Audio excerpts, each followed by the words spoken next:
ਗੋਬਿੰਦ ਸਿੰਘ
सतगुर के बाख सुहाए सुन कर सिख मन मोह पछताए गुर को बाख न उचित हटावन मन है श्रद्धा जुत सुख पावन हिम सतगुर के बाग सुहाए। वाहिगुरू जी का खालसा वाहिगुरू जी की फतेह। परम सत्कारयोग सतगुਰਾਂ ਦੀ ਸਾਜੀ ਧੰਨਵਾਦੀ ਗੁਰੂ ਖਾਲਸਾ ਸਾਧ ਸੰਗਤ ਜੀਓ ਵਡਭਾਗੇ ਹਨ ਸੱਚੇ ਪਾਤਸ਼ਾਹ ਧੰਨ ਸ੍ਰੀ ਗੁਰੂ ਨਾਨਕ ਦੇਵ ਮਹਾਰਾਜ ਜੀ ਦੇ ਮਹਾਨ ਪਾਵਨ ਪਵਿੱਤਰ ਸਥਾਨ ਗੁਰਦੁਆਰਾ ਸ੍ਰੀ ਹੇਰ ਸਾਹਿਬ ਜੀ ਵਿਖੇ ਦੀਨਾਬੰਧੂ ਸ਼ਬਦਾਵਤਾਰ ਹਾਜ਼ਰ ਨਾਜ਼ਰ ਸਾਰਾ ਸਰੂਪ ਸਤਿਗੁਰੂ ਧੰਨ ਧੰਨ ਸ੍ਰੀ ਗੁਰੂ ਗ੍ਰੰਥ ਸਾਹਿਬ ਮਹਾਰਾਜ ਸੱਚੇ ਪਾਤਸ਼ਾਹ ਜੀ ਦੀ पावन पवित्र हजूरी साज करके पिछले तरफ से सजे हुए दीवाना में हाजरियां कर रहे हैं। इस तो कोई लाभ गुरु करते हजूरी आगी जैसे पासों रास बिना कीर्तन श्रवण किया है। आओ गुरु प्यारे जो रोजाना की आपकी गुरु कथा गुरु इतिहास गुरु विचार श्रवण करके अपना मुखा जन्म सुनाते हो। सतगुरु धन श्री गुरु गोबिंद सिंह महाराज जी के पावन पवित्र इतिहास का जुड़ना करिए। धन श्री गुरु गोबिंद सिंह महाराज सच्चे पातशाह जी जब संगत आई बल बुखारे की कंधार की गजनी की काबल तो सारी संगत ने आ करके ना सतगुरु पातशाह ने सानूक भेटावां दित्तियां ते अरदास करते ने सतगुरु जीओ साडा कारोबार साडा धंधा वधिया चले। सो पातशाह जी ने दो शब्द कहे, एक ते गया ठहरो, दूसरा शब्द कहा कि धन को देवेंगे मरवावें। सो साडी जिहड़ी संसारियां दी बुद्धि है ਜਿਹੜੇ ਪਾਸੇ ਸਾਡੀ ਸਰਦਾ ਹਵਾ ਹੁੰਦਾ ਹੈ ਉਹੀ ਅਰਥ ਅਸੀਂ ਆਪਣਾ ਬਾਣਾਉਂਦਾ ਲਾ ਦਿੰਦੇ ਹਾਂ। ਅੱਜ ਕੱਲ੍ਹ ਤਾਂ ਹੀ ਗੁਰਬਾਣੀ ਦੇ ਪ੍ਰਤੀ ਜਿਹੜਾ ਸਾਡਾ ਨਜ਼ਰੀਆ ਬਣਿਆ ਹੋਇਆ ਭਾਈ ਗੁਰਮੁਖ ਪਿਆਰੇ ਜਿਨ੍ਹਾਂ ਨੇ ਬਖਸ਼ਿਸ਼ ਹੈ ਕਿਰਪਾ ਹੈ ਉਹਦੇ ਸਮਝਦੇ ਨੇ ਗੁਰਬਾਣੀ ਦਾ ਇਹ ਅਰਥ ਨਹੀਂ ਹੈ, ਕਿਸੇ ਵੀ ਇੱਕ ਪੰਕਤੀ ਦਾ ਇਹ ਅਰਥ ਨਹੀਂ। ਫਿਰ ਹਰੇਕ ਪੰਕਤੀ ਦੂਸਰੀ ਪੰਕਤੀ ਦੇ ਨਾਲ ਜੁੜੀ ਹੋਈ, ਉਹਦੇ ਅਰਥ ਕਰਨੇ ਹੋਣ ਤਾਂ ਉਹਦਾ ਜੋ ਪ੍ਰਸੰਗ ਚੱਲ ਰਿਹਾ ਹੈ ਉਹ ਦੇਖਣਾ ਪੈਂਦਾ ਹੈ। ਜੇ ਸ਼ਬਦ ਅਰਥ ਹੀ ਕਰਨੇ ਹੋਣ ਤਾਂ ਆਮ ਬੰਦਾ ਵੀ ਕਰ ਲੈਂਦਾ, ਪੰਜਾਬੀ ਪੜ੍ਹਿਆ ਦੀ ਕੋਸ਼ਿਸ਼ ਦੇ ਕੇ ਕੀਤਾ ਜਾ ਸਕਦਾ। ਸਤਿਗੁਰੂ ਪਾਤਸ਼ਾਹ ਜੀ ਦੇ ਬਖਸ਼ਿਸ਼ ਵਾਲੇ ਜਿਹੜੇ ਗੁਰਮੁਖ ਪਿਆਰੇ ਨੇ, ਉਹਨਾਂ ਨੇ ਇੱਕ ਇੱਕ ਪੰਕਤੀ ਦੇ ਕਈ ਕਈ ਅਰਥ ਕੀਤੇ। ਉਹਨਾਂ ਮਹਾਂਪੁਰਖਾਂ ਦੇ ਟੀਕੇ ਨੇ ਜਿਹੜੇ ਸੰਪਰਦਾਇ ਮਹਾਂਪੁਰਖਾਂ ਨੇ ਕੀਤੇ ਨੇ ਜਿਹੜੇ ਟੀਕੇ, ਉਹ ਕਹਿੰਦੇ ਆ ਵੀ ਅਰਥ ਲੱਗ ਸਕਦਾ ਹੈ, ਇਹ ਵੀ ਸਹੀ ਹੈ, ਆ ਵੀ ਸਹੀ ਹੈ, ਐਵੇਂ ਵੀ ਕੀਤਾ ਜਾ ਸਕਦਾ। ਗੁਰਬਾਣੀ ਦਾ ਜਿਹੜਾ ਗੋਲ ਗਿਆਨ ਹੈ, ਬ੍ਰਹਮ ਗਿਆਨ ਹੈ, ਭੇਦ ਹੈ, ਜਿਹੜਾ ਜਿਵੇਂ ਜਿਵੇਂ ਕੋਈ ਇਹਦੇ ਵਿੱਚ ਚੁੱਪੀ ਮਾਰਦਾ ਉਵੇਂ ਉਵੇਂ ਰਤਨ ਕੱਢੀ ਜਾਂਦਾ ਹੈ। ਅਤੇ ਕਈ ਵਾਰੀ ਕੀ ਹੁੰਦਾ ਹੈ ਕਿ ਸਾਡਾ ਜਿਹੜਾ ਜਿੱਦੀ ਮਨ ਆ, ਪਿਆਰ ਤੋਂ ਸਖਣਾ ਜਿਹੜਾ ਮਨ ਹੈ, ਸ਼ਰਧਾ ਤੋਂ ਸਖਣਾ, ਉਹ ਹੋਰ ਲਾ ਲੈਂਦਾ ਵੀ ਇਹਦਾ ਅਰਥ ਆ ਹੀ ਬਸ ਗੁਰਬਾਣੀ ਦੀ ਆ ਪੰਕਤੀ ਇਹਦਾ ਅਰਥ ਆ ਹੈ। ਇਸੇ ਕਰਕੇ ਅਸੀਂ ਟਪਲਾ ਖਾ ਜਾਂਦੇ ਹਾਂ। ਔਰ ਜਦੋਂ ਸਤਿਗੁਰਾਂ ਨੇ ਕਿਹਾ ਕਿ ਠਹਿਰੋ, ਧਨ ਕੋ ਦੇਵਾਂਗੇ ਮਰਵਾਵਾਂ, ਇਹ ਸ਼ਬਦ ਗਏ ਅਤੇ ਉਹਨਾਂ ਧਨ ਨੂੰ ਦੇ ਕੇ ਮਰਵਾ ਦਿਆਂਗੇ, ਇਹ ਅਰਥ ਲਾ ਲਿਆ। ਠਹਿਰਨ ਦਾ ਭਾਵ ਰੁਕਣਾ ਲਾ ਲਿਆ। ਫਿਰ ਬਾਦਸ਼ਾਹ ਜੀ ਰਮਨ ਦੇ ਵਿੱਚ ਸਾਰੀ ਗੱਲ ਸਮਝਾਈ। ਕਹਿਣ ਲੱਗੇ ਕਿ ਜੇ ਕੋਈ ਬੱਦਲ ਆ ਚੜ੍ਹ ਕੇ ਆ ਗਿਆ ਘਟਾ, ਜੋ ਬਰਸਣਾ ਲੋਚਦਾ ਹੈ ਕਿ ਮੈਂ ਇੱਥੇ ਵਰ ਜਾਵਾਂ, ਚੱਲ ਤਲ ਕਰ ਦੇਵਾਂ, ਪਰ ਕਹਿੰਦੇ ਜਿਹੜੀ ਧਰਤੀ ਹੈ, ਖੇਤ ਹੈ, ਉਹ ਕਹਿ ਕਿ ਮੈਨੂੰ ਲੋੜ ਹੀ ਨਹੀਂ, ਮੈਨੂੰ ਬਾਹਰ ਲੰਘ ਜਾ। ਫਿਰ ਕਹਿੰਦੇ ਉਹ ਬੱਦਲ ਦਾ ਕੀ ਕਸੂਰ? ਕਈ ਉਦਾਹਰਨਾਂ ਦਿੱਤੀਆਂ ਪਾਤਸ਼ਾਹ ਜੀ ਨੇ। ਚਾਤਰਿਕ ਜਿਹੜਾ ਹੁਣ ਕਹਿੰਦੇ ਬੋਲਣਾ ਚੁੱਪ ਹੀ ਕਰ ਗਿਆ, ਉਹ ਸ਼ਾਂਤੀ ਗੂੰਜ ਦੀ ਡਿਮਾਂਡ ਕਰਦਾ ਹੀ ਨਹੀਂ ਪਿਆ, ਇੱਛਾ ਕਰਦਾ ਹੀ ਨਹੀਂ ਪਿਆ, ਕਿਉਂਕਿ ਚਾਤਰਿਕ ਜਿਹੜਾ ਹੈ, ਬਬੀਹਾ ਜਿਹੜਾ ਹੈ, ਉਹਦੇ ਬਾਰੇ ਇਹ ਗਿਆਤ ਆ ਕਿ ਜਿੰਨਾ ਚਿਰ ਉਹਨੂੰ ਸ਼ਾਂਤੀ ਗੂੰਜ ਨਹੀਂ ਮਿਲਦੀ, ਉਹਨਾਂ ਚਿਰ ਉਹ ਕੂਕਦਾ ਰਹਿੰਦਾ, ਪੁਕਾਰਦਾ ਰਹਿੰਦਾ। ਤਾਂ ਹੀ ਉਹਦਾ ਨਾਂ ਗੁਰਬਾਣੀ ਦੇ ਵਿੱਚ ਹੈ ਕਿ ਜਿਹੜਾ ਬਬੀਹਾ ਹੈ, ਜਿਵੇਂ ਉਹਨਾਂ ਚਿਰ ਉਹ ਕੂਕਦਾ ਰਹਿੰਦਾ ਜਿੰਨਾ ਚਿਰ ਉਹਨੂੰ ਸ਼ਾਂਤੀ ਗੂੰਜ ਨਹੀਂ ਮਿਲਦੀ। ਇਸੇ ਤਰ੍ਹਾਂ ਜਿਹੜਾ ਜਗਿਆਸੂ ਹੈ, ਉਹਨਾਂ ਚਿਰ ਉਹ ਕੂਕਦਾ ਰਹਿੰਦਾ, ਪੁਕਾਰਦਾ ਰਹਿੰਦਾ ਅਕਾਲ ਪੁਰਖ ਵਾਹਿਗੁਰੂ ਨੂੰ, ਜਿੰਨਾ ਚਿਰ ਉਹਨੂੰ ਨਾਮ ਰੂਪੀ ਸ਼ਾਂਤੀ ਗੂੰਜ ਨਹੀਂ ਮਿਲਦੀ, ਜਿੰਨਾ ਚਿਰ ਉਹਦੀ ਬਿਰਤੀ ਸਾਖਿਆਕਾਰ ਨਹੀਂ, ਨਿਰਮਲ ਮਨ ਨਹੀਂ ਜਿੰਨਾ ਚਿਰ ਹੋ ਜਾਂਦਾ, ਅੰਦਰ ਨਾਮ ਨਹੀਂ ਟਿਕ ਜਾਂਦਾ, ਅੰਦਰੋਂ ਲੱਭ ਨਹੀਂ ਲੈਂਦਾ ਨਾ ਜਿੰਨਾ ਚਿਰ ਕੁਛ, ਉਹਨਾਂ ਚਿਰ ਕਹਿੰਦੇ ਚੁੱਪ ਨਹੀਂ ਕਰਦਾ। ਕਹਿੰਦੇ ਹੁਣ ਜੇ ਚਾਤਰਿਕ ਚੁੱਪ ਹੀ ਕਰ ਗਿਆ, ਬਬੀਹਾ ਚੁੱਪ ਹੀ ਕਰ ਗਿਆ, ਤੇ ਫਿਰ ਜਿਹੜਾ ਬਦਲਾ ਹੈ ਉਹਨੂੰ ਸ਼ਾਂਤੀ ਗੂੰਜ ਕਿੱਥੋਂ ਦੇਵੇਗਾ? ਇਸੇ ਤਰ੍ਹਾਂ ਹੋਰ ਜਿਹੜੀਆਂ ਕੁਝ ਉਦਾਹਰਨਾਂ ਸਤਿਗੁਰਾਂ ਨੇ ਦਿੱਤੀਆਂ ਸੰਗਤਾਂ ਦੇ ਲਾਇਕ। ਚੰਦਨ ਦਾ ਬੂਟਾ, ਕਹਿੰਦੇ ਚੰਦਨ ਦਾ ਬੂਟਾ ਆਪਣੇ ਕੋਲ ਢਾਕ ਪਲਾਸਾਂ ਨੂੰ ਤੇ ਹੋਰ ਜਿਹੜੇ ਰੁੱਖ ਨੇ ਨਿੱਕੇ ਨਿੱਕੇ ਉਹਦੇ ਕੋਲ ਜਿੰਨੇ ਵੀ ਲੱਗੇ ਸਨ, ਉਹਨਾਂ ਨੂੰ ਵੀ ਕਹਿੰਦੇ ਨੇ ਵੱਡਾ ਕਰ ਦਿੱਤਾ, ਉਹਨਾਂ ਨੂੰ ਵੀ ਚੰਦਨ ਦੀ ਖੁਸ਼ਬੂ ਨਾਲ ਭਰ ਦਿੱਤਾ, ਸੋਹਣਾ ਸੁਗੰਧੀਦਾਰ ਬਣਾ ਦਿੱਤਾ। ਪਰ ਕਿਤੇ ਜਿਹੜਾ ਵਾਨ ਸੀ ਉਹ ਸੁਗੰਧੀਦਾਰ ਨਹੀਂ ਹੋਇਆ, ਉਹਦੇ ਔਗਣ ਸਨ, ਉਹ ਨਹੀਂ ਬਣ ਸਕਿਆ।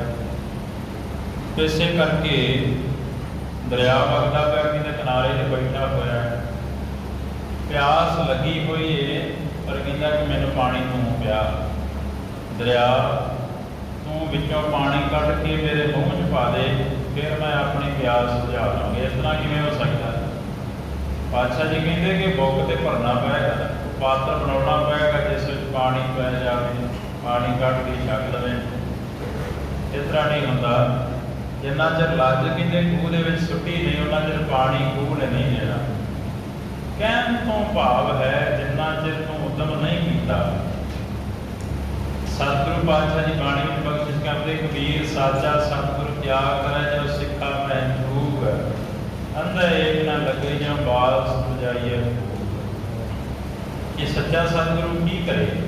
ਜਦੋਂ ਸਿੱਖਿਆ ਲੈਣ ਦੇ ਵਿੱਚ ਹੀ ਚੂਕ ਕਰ ਜਾਂਦੇ, ਗੱਲ ਕੋਈ ਹੋਰ ਕਹੀ ਉਹਦਾ ਮਤਲਬ ਹੋਰ ਕੱਢ ਕੇ ਸਤਿਗੁਰੂ ਜੀ ਨੇ ਹੁਕਮ ਕਰ ਦਿੱਤਾ ਕਿ ਤੁਸੀਂ ਬਾਣੀ ਪੜ੍ਹਨੀ ਹੈ, ਸਿਮਰਨ ਕਰਨਾ।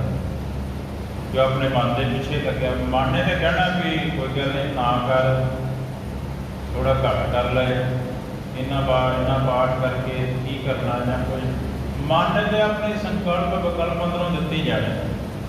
ਜਦੋਂ ਗੁਰੂ ਸਾਹਿਬ ਦਾ ਹੁਕਮ ਮੰਨਾਂਗੇ ਤੇ ਹੁਕਮ ਦੇ ਉੱਤੇ ਆਪਾਂ ਫੁੱਲ ਚੜਾਵਾਂਗੇ, ਇਹ ਹੁਕਮ ਹੈ ਭਾਈ, ਮੈਂ ਕਰਨਾ ਹੀ ਕਰਨਾ। ਕਹਿੰਦੇ ਇੱਕ ਵਾਰੀ ਇੱਕ ਕੋਈ ਬ੍ਰਾਹਮਣ ਸੀ, ਉਹ ਆਪਣੇ ਗੁਰੂ ਦੀ ਜਿਹੜੀ ਕੋਈ ਗੱਲ ਮੰਨ ਲੈਂਦਾ। ਉਹ ਜਦੋਂ ਆਪਣੇ ਗੁਰੂ ਦੀ ਸੇਵਾ ਕਰ ਰਿਹਾ ਸੀ ਆਸ਼ਰਮ ਦੇ ਵਿੱਚ, ਉਹ ਭਿਕਸ਼ਾ ਲੈਣ ਵਾਸਤੇ ਗਿਆ, ਆਪ ਕੇ ਮੰਗ ਕੇ ਪਾਤਰ ਆਪਦਾ ਲੈ ਕੇ ਗਿਆ। ਉਹ ਇੱਕ ਬੂਹੇ ਤੇ ਪਹੁੰਚਿਆ, ਉਹਦੇ ਅੰਦਰੋਂ ਕੋਈ ਤਾਂਤਰਿਕ ਨਿਕਲਿਆ। ਉਹਦੇ ਤੋਂ ਬੜਾ ਭੈ ਖਾਂਦੇ ਸਨ ਸਾਰੇ, ਭੈ ਪੀਂਦੇ ਸਨ ਇਲਾਕੇ ਵਾਲੇ ਵੀ। ਇਹ ਸ਼ਰਾਬ ਦੇ ਦਿੰਦਾ ਜਦੋਂ ਵੀ, ਤੇ ਇਹਦਾ ਸ਼ਰਾਬ ਕਦੇ ਵਿਫਲ ਨਹੀਂ ਜਾਂਦਾ। ਉਹ ਜਦੋਂ ਜਾ ਕੇ ਉਹਨੇ ਕਿਹਾ ਭਿਕਸ਼ਾ ਦੇ ਕੇ 2-3 ਵਾਰਾਂ ਜਦੋਂ ਉਹਨੇ ਆਵਾਜ਼ ਮਾਰੀ, ਉਹ ਬਾਹਰ ਆਇਆ। ਕਹਿੰਦਾ ਤੈਨੂੰ ਪਤਾ ਨਹੀਂ ਮੈਂ ਕਿਸੇ ਬਹੁਤ ਵੱਡਾ ਸਾਧੂ ਹਾਂ, ਮੈਂ ਸਮਝਿਆ ਇਸ ਇਲਾਕੇ ਦਾ, ਤੂੰ ਮੇਰੇ ਦਰਵਾਜ਼ੇ 'ਤੇ ਆ ਕੇ ਭਿਖਿਆ ਮੰਗਦਾ ਪਿਆ। ਕਹਿੰਦਾ ਜਾ ਤੈਨੂੰ ਮੈਂ ਸ਼ਰਾਬ ਦੇ। ਕਹਿੰਦਾ ਉਹ ਡਰ ਗਿਆ ਵਿਚਾਰਾ। ਉਹ ਕਹਿੰਦਾ ਕੀ ਕਾਰਨ ਆ, ਮੈਂ ਤਾਂ ਕੁਝ ਆਖਿਆ ਵੀ ਨਹੀਂ ਤੈਨੂੰ।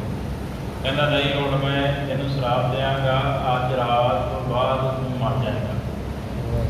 ਸਾਰਿਆਂ ਦੂਜਿਆਂ ਨੇ ਜਿਹੜੇ ਲੋਕ ਸੁਣਦੇ ਸੀ ਉਹ ਕਹਿੰਦੇ ਵੀ ਇਹ ਬਹੁਤ ਜ਼ਿਆਦਾ ਕ੍ਰੋਧਿਤ ਹੈ, ਜਿਵੇਂ ਦਰਬਾਸ਼ਾ ਲਿਖੀ ਸੀ ਨਾ, ਉਹ ਬੜੇ ਸ਼ਰਾਬ ਦਿੰਦਾ ਸੀ। ਇਸੇ ਤਰ੍ਹਾਂ ਦੇ ਉਹ ਕਹਿੰਦੇ ਇਹ ਸ਼ਰਾਬ ਬਹੁਤ ਦਿੰਦਾ ਹੈ, ਇਹਦਾ ਦਿੱਤਾ ਸ਼ਰਾਬ ਕਹਿੰਦੇ ਟਾਲਿਆ ਵੀ ਨਹੀਂ ਜਾ ਸਕਦਾ। ਉਹ ਸ਼ਾਮ ਨੂੰ ਜਦੋਂ ਪਹੁੰਚਿਆ ਆਪਣੇ ਡੇਰੇ, ਆਪਣੇ ਗੁਰੂ ਦੇ ਚਰਨਾਂ ਵਿੱਚ ਪਹੁੰਚਿਆ, ਜਿਹੜਾ ਉਹਦਾ ਗੁਰੂ ਸੀ, ਉਹਨੇ ਕਿਹਾ ਕਿ ਲੈ ਆ ਭਿਕਸ਼ਾ, ਕੋਈ ਛਕੀਏ ਆਪਾਂ। ਉਹ ਕਹਿੰਦਾ ਜੀ ਭਿਕਸ਼ਾ ਕੀ ਲੈਣੀ ਸੀ, ਮੈਂ ਤਾਂ ਭਿਕਸ਼ਾ ਦੇ ਵਿੱਚ ਆਪਣੀ ਮੌਤ ਲੈ ਕੇ ਆਇਆ। ਮੈਨੂੰ ਤਾਂ ਉਹਨੇ ਆਹ ਜਿਹੜਾ ਸ਼ਰਾਬ ਦੇ ਦਿੱਤਾ ਹੈ, ਕਹਿੰਦਾ ਕਿ ਅੱਜ ਦੀ ਰਾਤ ਨੂੰ ਮਰ ਜਾਵੇਗਾ, ਅੱਜ ਦੀ ਰਾਤ ਕੱਟੇਗਾ, ਅਗਲੀ ਸਵੇਰ ਕਹਿ ਲਓ ਮਰ ਜਾਏਗਾ, ਸੂਰਜ ਚੜ੍ਹਨ ਤੋਂ ਪਹਿਲਾਂ ਪਹਿਲਾਂ। ਉਹ ਕਹਿਣ ਲੱਗਾ ਉਹਦਾ ਗੁਰੂ ਹੱਸ ਕੇ ਕਿ ਅਜੇ ਰਾਤ ਨੂੰ ਤਾਂ ਕਈ ਘੰਟੇ ਪਏ ਨੇ, ਤੂੰ ਆਪਣਾ ਪ੍ਰਸ਼ਾਦਾ ਪਾਣੀ ਛਕ, ਉਹਨਾਂ ਚਿਰ ਤੂੰ ਰੱਬ ਦਾ ਨਾਮ ਲੈ। ਉਹ ਕਹਿੰਦਾ ਜੀ ਮੇਰੇ ਅੰਦਰ ਤਾਂ ਕਿਣਕਾ ਵੀ ਨਹੀਂ ਲੰਘਦਾ, ਮੈਂ ਕੀ ਕਰਾਂਗਾ। ਚਲੋ ਉਹ ਕਹਿੰਦਾ ਫਿਰ ਠੀਕ ਹੈ, ਜਿਵੇਂ ਤੇਰੀ ਮਰਜ਼ੀ।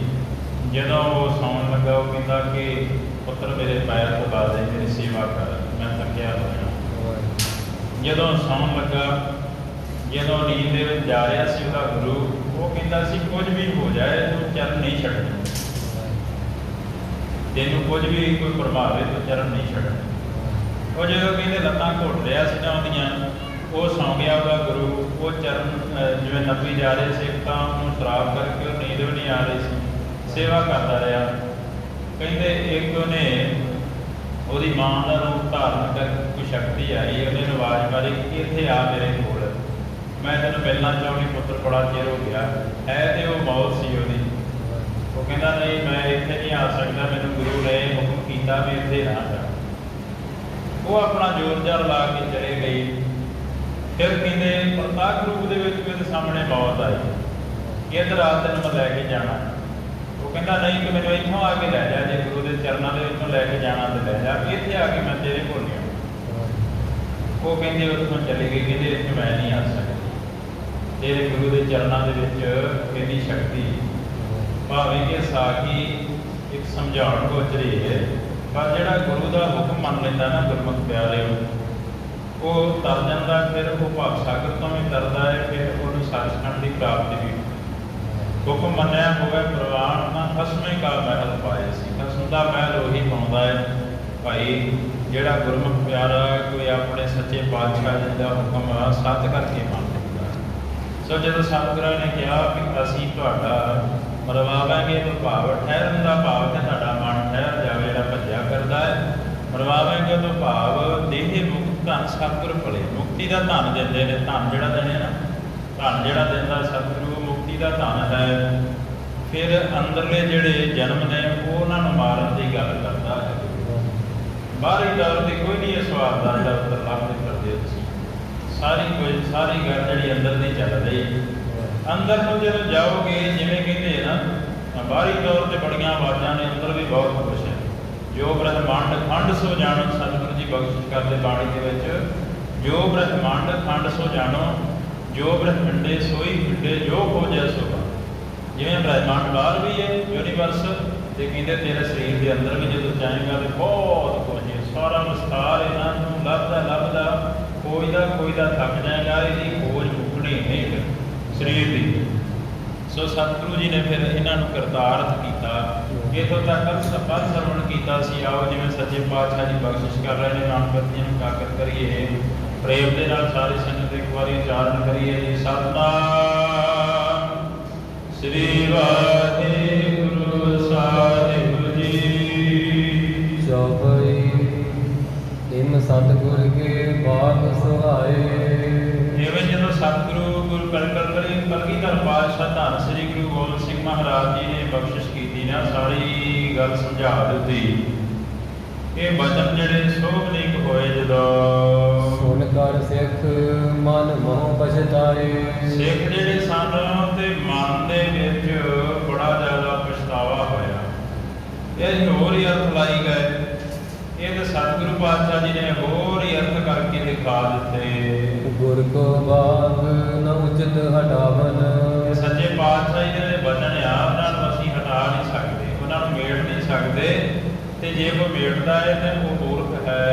ਮਨ ਹੈ ਸ਼ਰਧਾ ਜੁਤ ਸੁਖ ਪਾਵਨ। ਸਤਿਗੁਰੂ ਪਾਤਸ਼ਾਹ ਜੀ ਬਚਨ ਜਿਹੜਾ ਸ਼ਰਧਾ ਦੇ ਨਾਲ ਮੰਨ ਲੈਂਦਾ ਹੈ, ਉਹਨੂੰ ਸੁੱਖਾਂ ਦੀ ਪ੍ਰਾਪਤੀ ਹੁੰਦੀ ਸੰਸਾਰ ਦੇ ਵਿੱਚ। ਆਪਣੋ ਹਿਤ ਮਾਨਨ ਮਹਿ ਜਾਣੈ। ਆਪਣਾ ਹਿੱਤ ਕਾਹਦੇ ਵਿੱਚ ਆ? ਆਪਣਾ ਸੁੱਖ ਤਾਂ ਹੀ ਹੈ, ਆਪਣਾ ਭਲਾ, ਕਿ ਸਤਿਗੁਰਾਂ ਦੇ ਬਚਨ ਮੰਨ ਲਈਏ। ਮਹਾ ਅਹਿਤ ਜੇ ਮੋਰ ਨ ਠਾਨੈ। ਜਿਹੜਾ ਮੋੜਦਾ ਨਾ ਬਚਨ, ਉਹਦਾ ਬਹੁਤ ਜ਼ਿਆਦਾ ਅਹਿਤ ਹੁੰਦਾ ਹੈ, ਉਹਦਾ ਨੁਕਸਾਨ ਹੋ ਜਾਂਦਾ ਜੀਵਨ ਕਾਲ ਦੇ ਵਿੱਚ। ਸਕਲ ਖਾਲਸੇ ਗੁਰ ਬਚ ਸੁਨੇ। ਸਾਰੇ ਖਾਲਸੇ ਨੇ ਵੀ ਸਤਿਗੁਰੂ ਪਾਤਸ਼ਾਹ ਦੇ ਬਚਨ ਸੁਣੇ ਹਨ। ਦਾਤ ਪ੍ਰਭੂ ਕੀ ਲਖੀ ਨ ਗੁਨੇ। ਇਸ ਤਰ੍ਹਾਂ ਸੱਚੇ ਪਾਤਸ਼ਾਹ ਧੰਨ ਸ੍ਰੀ ਗੁਰੂ ਗੋਬਿੰਦ ਸਿੰਘ ਮਹਾਰਾਜ ਜੀ ਨੇ ਦਾਤ ਨੂੰ ਲੱਖ ਲਿਆ, ਜਾਣ ਲਿਆ। ਸ੍ਰੀ ਗੁਰ ਬਾਸ ਕੀਨ ਚਮਕੌਰ। ਸਤਿਗੁਰੂ ਪਾਤਸ਼ਾਹ ਦਾ ਜਿਹੜਾ ਵਾਸਾ ਹੈ ਚਮਕੌਰ ਸਾਹਿਬ ਦੇ ਵਿੱਚ ਹੈ। ਸੰਗਤ ਘਨੀ ਬਸੀ ਤਿਸ ਠੌਰ। ਬਹੁਤ ਹੀ ਸੰਗਤ ਹੈ ਚਮਕੌਰ ਸਾਹਿਬ ਆ ਕੇ ਸਤਿਗੁਰਾਂ ਦੇ ਦਰਸ਼ਨ ਕਰਦੀ ਹੈ। ਆਨੰਦਪੁਰ ਮਹਿ ਸੁਧ ਜਬ ਗਈ। ਤੇ ਜਦੋਂ ਆਨੰਦਪੁਰ ਸਾਹਿਬ ਦੇ ਵਿੱਚ ਖਬਰ ਪਹੁੰਚੀ ਤੇ ਸਤਿਗੁਰੂ ਜੀ ਕੋਲੇ ਪਹੁੰਚ ਚੁੱਕੇ ਹਨ। ਸੈਨਾ ਸਿੰਘਨ ਆਵਤ ਭਈ। ਤੇ ਆਨੰਦਪੁਰ ਸਾਹਿਬ ਤੋਂ ਵੀ ਜਿਹੜੀ ਖਾਲਸੇ ਦੀ ਸੈਨਾ ਸਿੰਘਾਂ ਦੀ ਉਹ ਵੀ ਪਹੁੰਚ ਗਈ ਹੈ। ਅਪਰ ਸਮਾਜ ਕਨੂ ਚਲ ਆਇਓ। ਹੋਰ ਜਿਹੜੀ ਸਿੱਖ ਸੰਗਤ ਹੈ ਉਹ ਵੀ ਆ ਗਈ ਹੈ। ਜੋ ਜੋ ਚਾਹੀਏ ਸੋ ਮੰਗਵਾਇਓ। ਜੋ ਚਾਹੀਦਾ ਹੈ ਸਤਿਗੁਰੂ ਪਾਤਸ਼ਾਹ ਦੇ ਜਥੇ ਨੂੰ, ਜਿਹੜੇ ਨਾਲ ਖਾਲਸੇ ਪੰਥ ਨੇ, ਜੋ ਵੀ ਉਹਨਾਂ ਦੇ ਵਾਸਤੇ ਵਸਤੂ ਚਾਹੀਦੀ, ਛਕਣ ਛਕਾਉਣ ਵਾਸਤੇ ਜਾਂ ਕੋਈ ਦੁੱਧ ਦਹੀਂ ਅਨਾਦਿਕ ਸਾਰੀਆਂ ਵਸਤੂਆਂ ਮੰਗਵਾ ਲਈਆਂ। ਤੇਰਾ ਭਇਓ ਗੁਰੂ ਕੋ ਭਾਰੀ। ਕਾਫੀ ਸੰਗਤ ਉੱਥੇ ਪਹੁੰਚ ਗਈ, ਹਜ਼ਾਰਾਂ ਦੀ ਗਿਣਤੀ ਵਿੱਚ ਕਾਫੀ ਇਕੱਠ ਹੋ ਗਿਆ। ਰਾਖੇ ਦੂਤ ਲਗਾਏ ਭਾਰੀ। ਅਤੇ ਸੂਈਏ ਜਿਹੜੇ ਨੇ ਪਹਾੜੀਆਂ ਨੇ ਉੱਥੇ ਭੇਜੇ ਹੋਏ ਹਨ। ਅੱਠੇ ਪੈਰ ਜਿਵੇਂ ਜਿਹੜਾ ਬਾਕੀ ਹੁੰਦਾ ਹੈ ਸਰਕਾਰ ਦਾ, ਜਿਹੜਾ ਉਹਦੇ ਕਹੇ ਅਨੁਸਾਰ ਨਹੀਂ ਚੱਲਦਾ, ਜਿਹੜਾ ਆਪਣਾ ਜੀਵਨ ਸੁਤੰਤਰ ਰੱਖਦਾ ਹੈ, ਉਹਦੇ ਵਾਸਤੇ ਫਿਰ ਉਹ ਏਜੰਸੀਆਂ ਬਹੁਤ ਜਿਹੜੀਆਂ ਲੱਗੀਆਂ ਰਹਿੰਦੀਆਂ ਨੇ ਕਿ ਕੀ ਕਰਦਾ ਹੈ, ਕਿੱਥੇ ਜਾਂਦਾ ਹੈ। ਅੱਜ ਵੀ ਉਹ ਸਾਰਾ ਕੁਝ ਹਰੇਕ ਦੇਸ਼ ਦੀ ਆਪੋ ਆਪਣੀ ਏਜੰਸੀ ਹੈ ਅਤੇ ਉਹ ਵੱਖ-ਵੱਖ ਭੇਸਾਂ ਦੇ ਵਿੱਚ ਆਪਣੀ ਜਸੂਸੀ ਕਰਦੇ ਰਹਿੰਦੇ ਨੇ।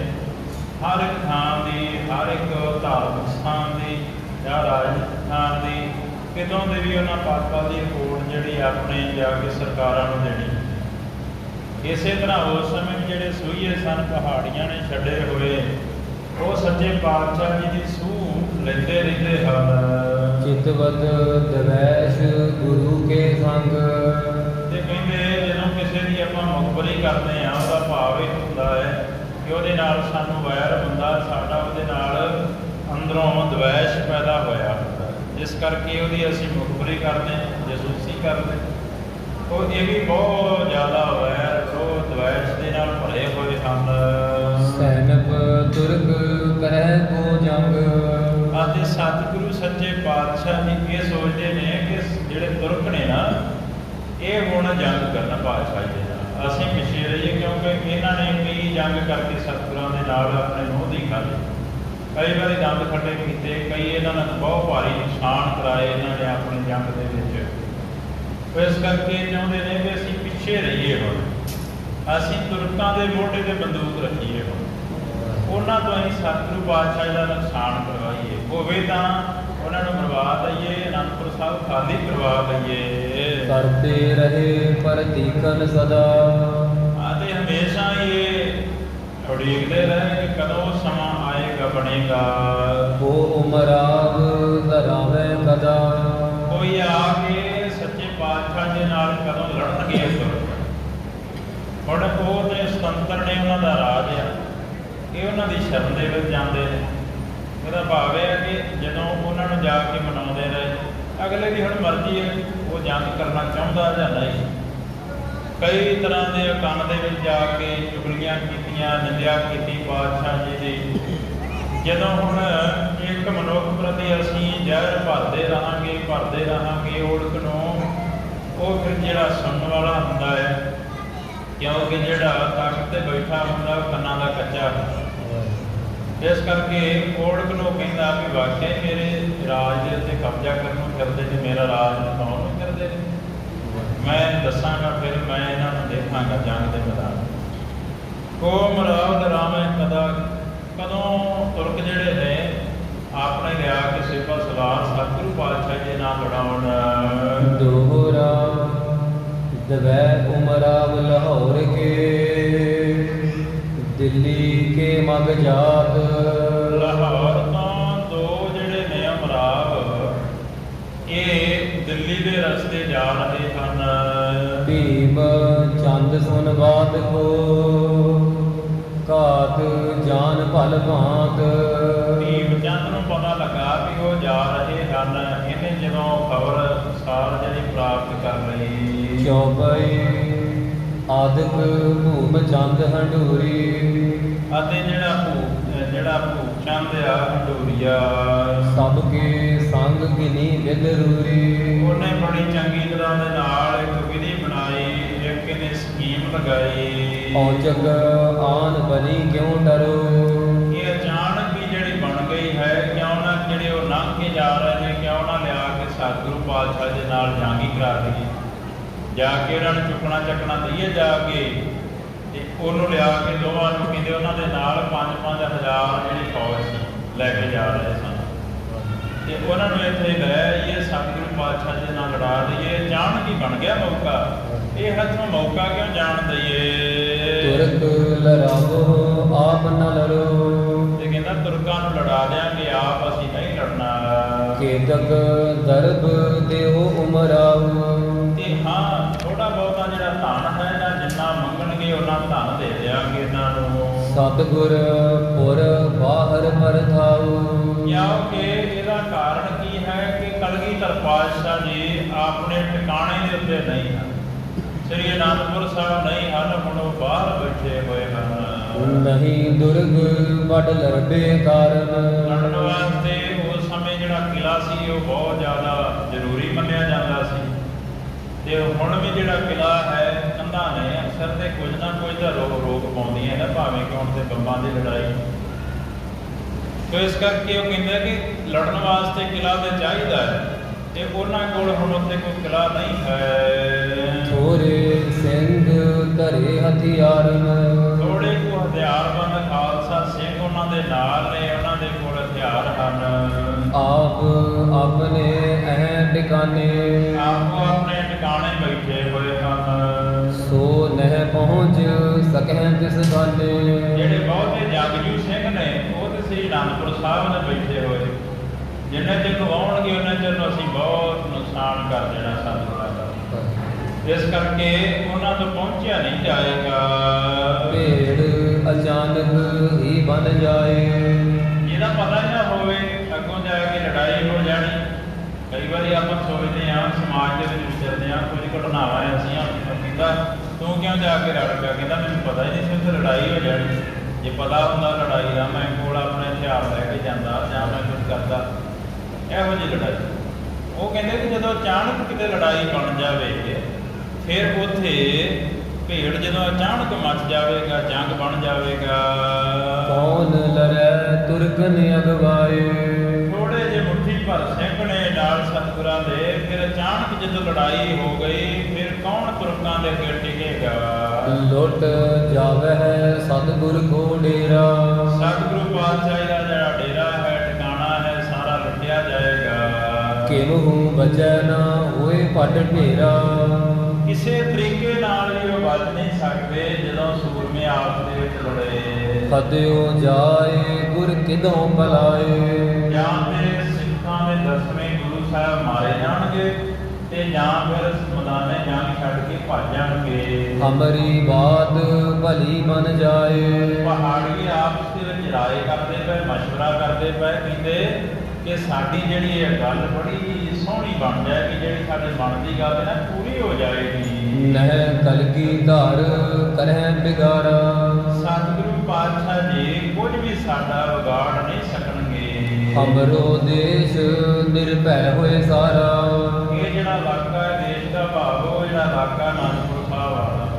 ਹਾਲਾਂਕਿ ਵੇਖੋ ਸਤਿਗੁਰਾਂ ਨੇ ਬਹੁਤ ਸਾਰੀ ਥਾਂ ਲਈ, ਸਾਰਾ ਕੁਝ ਉੱਥੇ ਨਗਰ ਵਸਾਇਆ। ਇਹ ਨਹੀਂ ਕਿ ਕਬਜ਼ਾ ਕੀਤਾ ਜਾ ਕੇ ਇੰਨਾ ਜ਼ਿਆਦਾ ਬੈਰ ਵਿਰੋਧ ਦੇ ਤੀਜਾ ਦੀ ਈਰਖਾ ਮਨ ਦੇ ਵਿੱਚ। ਤੋ ਸਤਿਗੁਰੂ ਪਾਤਸ਼ਾਹ ਜੀ ਸਾਡਾ ਕੁਝ ਵਿਗਾੜ ਨਹੀਂ ਸਕਣਗੇ। ਉਹਨਾਂ ਦਾ ਜਿਹੜਾ ਅਨੰਦਪੁਰ ਸਾਹਿਬ ਉੱਤੇ ਵਾਸਾ ਕੀਤਾ ਹੋਇਆ ਹੈ, ਕਿਲੇ ਬਣਾਏ ਹੋਏ ਨੇ, ਉਹ ਸਾਰਾ ਸਾਡਾ ਹੋ ਜਾਏਗਾ। इम किन सबन प्रधान पठाए। ਇਸ ਤਰ੍ਹਾਂ ਇਹਨਾਂ ਪਹਾੜੀਆਂ ਨੇ ਵਿਚਾਰ ਕਰਕੇ ਤੇ ਆਪ ਦੇ ਜਿਹੜੇ ਮੁਖੀ ਨੇ ਉਹਨਾਂ ਨੂੰ ਭੇਜਿਆ। मिले पंथ में होए अगवाए। ਜਿਹੜੇ ਇਹਨਾਂ ਦੇ ਮੰਤਰੀ ਸਚਿਵ ਨੇ ਅੱਗੋਂ ਜਾ ਕੇ ਉਹਨਾਂ ਦੋ ਉਮਰਾਵਾਂ ਨੂੰ ਜਾ ਕੇ ਮਿਲੇ। सब राजन को कहो सुनायो। ਰਾਜਿਆਂ ਦੀਆਂ ਸਾਰੀਆਂ ਗੱਲਾਂ ਜਾ ਕੇ ਕਹਿ ਕੇ ਸੁਣਾ ਦਿੱਤੀਆਂ। लग दल युद्ध गुर सिवर बतायो। ਇਹ ਦੱਸਿਆ ਕਿ ਸੱਚੇ ਪਾਤਸ਼ਾਹ ਜੀ ਇੱਥੇ ਨੇੜੇ ਹੀ ਟਿਕਾਣਾ ਕੀਤਾ ਹੋਇਆ ਤੇ ਉਹਨਾਂ ਕੋਲ ਥੋੜੇ ਜਿਹੇ ਸਿੰਘ ਨੇ। ਜੇ ਅਸੀਂ ਉਹਨਾਂ ਦੇ ਨਾਲ ਲੜ ਪਈਏ ਜਾ ਕੇ ਉਹਨਾਂ ਦੇ ਉੱਤੇ ਕਬਜ਼ਾ ਕਰ ਲਈਏ ਤੇ ਸਤਿਗੁਰਾਂ ਨੂੰ ਅਸੀਂ ਜਿਉਂਦੇ ਫੜ ਲਵਾਂਗੇ, ਸਿੰਘਾਂ ਨੂੰ ਮਾਰ ਦੇਵਾਂਗੇ ਜਾਂ ਤੇ ਅਸੀਂ ਕਤਲ ਕਰ ਦੇਵਾਂਗੇ 10ਵੇਂ ਪਾਤਸ਼ਾਹ ਦੇ ਨਾਮ, ਜਾਂ ਫਿਰ ਗ੍ਰਿਫਤਾਰ ਕਰ ਲਵਾਂਗੇ, ਜਾਂ ਉਹਨਾਂ ਨੂੰ ਛੱਡ ਕੇ ਇੱਥੋਂ ਭੱਜਣਾ ਪਏਗਾ। मजल मजल प्रत दरब हजार। ਅਤੇ ਇਸੇ ਤਰ੍ਹਾਂ ਹੀ ਇਹ ਤੁਹਾਨੂੰ ਅਸੀਂ ਪ੍ਰਤੀ 10,000 ਰੁਪਈਆ ਇਹਦੇ ਬਦਲੇ ਦਿਆਂਗੇ। हमरो कारज देहो सुधार। ਸਾਡਾ ਇਹ ਕੰਮ ਜ਼ਰੂਰ ਕਰ ਦਿਓ, ਅਸੀਂ ਤੁਹਾਨੂੰ ਬਹੁਤ ਧਨ ਦਿਆਂਗੇ। 10,000 ਦਾ ਬਹੁਤ ਜ਼ਿਆਦਾ ਧਨ, ਅਸੀਂ ਬਹੁਤਾ ਧਨ ਦਿਆਂਗੇ। ਸਾਡਾ ਇਹ ਕੰਮ ਜਿਹੜਾ ਤੁਸੀਂ ਜ਼ਰੂਰ ਕਰਦੇ ਹੋ। हजरत के संग सदा बखेरा। ਔਰੰਗਜ਼ੇਬ ਦੇ ਨਾਲ ਸਦਾ ਹੀ ਸਤਿਗੁਰਾਂ ਦਾ ਬਖੇੜਾ ਰਿਹਾ ਹੈ। खुशी होए सुन कैद सवेरा। ਤੇ ਜੇ ਕਲਗੀਧਰ ਪਾਤਸ਼ਾਹ ਨੂੰ ਤੁਸੀਂ ਫੜ ਲਿਆ, ਤੁਸੀਂ ਉਹਨਾਂ ਨੂੰ ਕਤਲ ਕਰ ਦਿੱਤਾ ਜਾਂ ਕੁਝ ਹੋਰ ਭਜਾ ਦਿੱਤਾ, ਇਸ ਜਗ੍ਹਾ ਤੋਂ ਕਬਜ਼ਾ ਕਰ ਲਿਆ ਸੀ ਅਨੰਦਪੁਰ ਸਾਹਿਬ, ਫਿਰ ਜਿਹੜਾ ਔਰੰਗਜ਼ੇਬ ਆ ਬੜਾ ਖੁਸ਼ ਹੋਏਗਾ। ਉਹਨੇ ਕਹਿਣਾ ਕਿ ਇਹ ਬਹੁਤ ਵਧੀਆ ਕਾਰਜ ਕੀਤਾ ਹੈ ਤੁਸੀਂ। लुदक नगर के पंथ न जावो। ਤੁਸੀਂ ਲੁਧਿਆਣੇ ਵਾਲੇ ਲੁਧਿਕ ਤੋਂ ਭਾਵ ਲੁਧਿਆਣੇ ਵਾਲੇ ਪਾਸੇ ਨਾ ਜਾਇਓ। घाट दूसरे सुगम सिधावो। ਦੂਸਰੇ ਪਾਸੇ ਪੱਤਣ ਦੇ ਉੱਤੇ ਸੌਖੇ ਤਰੀਕੇ ਨਾਲ ਪਹੁੰਚੋ। परले पार ग्राम चमकौर। ਤੇ ਜਦੋਂ ਉੱਥੋਂ ਪਹੁੰਚੋਗੇ ਤੇ ਉਹਦੇ ਪਰਲੇ ਪਾਸੇ ਨਗਰ ਹੈ ਚਮਕੌਰ। बुरज न दुर्ग अटा तिस ठौर। ਉੱਥੇ ਕੁਝ ਨਹੀਂ ਹੈ ਜਿੱਥੇ ਸਤਿਗੁਰੂ ਜੀ ਹੁਣ ਚਮਕੌਰ ਨਗਰ ਦੇ ਵਿੱਚ ਨੇ। ਉੱਥੇ ਨਾ ਕੋਈ ਦੁਰਗ ਹੈ, ਨਾ ਕੋਈ ਅੱਗੇ ਅਟਕਾਉਣ ਵਾਲੀ ਕੋਈ ਚੀਜ਼ ਹੈ, ਕੰਧ ਹੈ ਜਾਂ ਕੋਈ ਜਿੱਥੇ ਬੈਠੇ ਹੋਏ। ਬੜੇ ਸੌਖੇ ਤਰੀਕੇ ਦੇ ਨਾਲ ਤੁਸੀਂ ਉਹਨਾਂ ਦੇ ਉੱਤੇ ਹਮਲਾ ਕਰ ਸਕਦੇ ਹੋ। थल मैदान में उतरियो डेरा। ਅਤੇ ਐ ਰੜੇ ਮੈਦਾਨ ਦੇ ਵਿੱਚ ਡੇਰਾ ਕੀਤਾ ਹੋਇਆ। ਕੋਈ ਨਾ ਅਟਾਰੀ ਹੈ ਉੱਚੀ ਉੱਤੇ ਚੜ੍ਹ ਕੇ ਦੇਖਣ ਨੂੰ, ਜਿਵੇਂ ਪੁਰਾਣੇ ਸਮਿਆਂ ਦੇ ਵਿੱਚ ਉਹ ਟਾਂਗਰੂ ਹੁੰਦੇ ਸਨ, ਚੜ੍ਹ ਕੇ ਉੱਪਰ ਦੇਖ ਲੈਂਦੇ ਸਨ ਵੀ ਦੂਰੋਂ ਕੌਣ ਆ ਰਿਹਾ, ਰੁੱਖਾਂ 'ਤੇ ਚੜ੍ਹ ਜਾਂਦੇ ਸਨ ਜਾਂ ਕਿਵੇਂ। ਹੁਣ ਜਦੋਂ ਪਤਾ ਹੀ ਨਹੀਂ ਕਿ ਕਿਤੋਂ ਆ ਕੇ ਕਿਸੇ ਨੇ ਹਮਲਾ ਕਰ ਦੇਣਾ, ਉਹਦਾ ਵੇਖਣਾ ਕੀ ਕਿ ਦੁਸ਼ਮਣ, ਜੇ ਪਤਾ ਹੋਵੇ ਫਲਾਣੇ ਪਾਸੇ ਦੁਸ਼ਮਣ ਆ ਰਿਹਾ, ਉਹ ਚੜ੍ਹ ਕੇ ਦੇਖਦਾ ਉੱਪਰ, ਜਿਹੜਾ ਟਾਂਗਰੂ ਹੁੰਦਾ ਉਹ ਦੱਸਦਾ ਫਿਰ ਭਾਈ ਫਲਾਣੇ ਥਾਂ ਜਿਹੜਾ ਕੋਈ ਦੁਸ਼ਮਣ ਚੜ੍ਹ ਕੇ ਆ ਰਿਹਾ। ਘੋੜਿਆਂ ਦੀ ਜਿਹੜੇ ਟਾਪਾਂ ਦੀ ਧੂੜ ਉੱਡਦੀ ਜਾਂ ਸੈਨਾ ਜਿਹੜੀ ਆਉਂਦੀ ਹੁੰਦੀ ਉਹਨਾਂ ਨੂੰ ਦੇਖ ਲੈਂਦੇ ਸਨ।